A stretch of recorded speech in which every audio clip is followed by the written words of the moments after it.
ko muka yi doka muka hana yaran mu su tafi almajiranci wata ƙasa ko wata jiha, ko muka hana a shigo mana da yara, kowa ya rike nasa. Saboda haka duk wanda yake son ɗansa ya karatu na addini, kada a ce zai tafi Borno ko zai tafi Yobe, mu a Kano a goma ke cewa gabas kenan.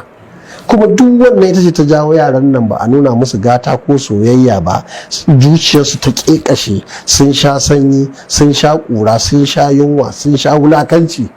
Saboda haka ba sa tausasaya kowa, har iyayensu ba su taimake su ba. Saboda haka sai su ɗauki bindiga su harba mutum.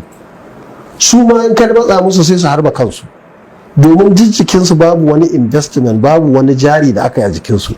To wanda za su ci, wanda aka za a zubar ne, rigar da za su sa wacce ake jefarwa ne, takalmin da za su sa taya mota ce tsohuwa, dai wani abin da za su yi ba wani investment da za a ce an biya kuɗin makaranta ko an biya wani abu da wani abu a jikinsa na daraja. Shi sa ba sa tsoro, ba sa shakka. In sun ganka a gidan mota, a gidan mai da mota mai kyau, ka shiga uku.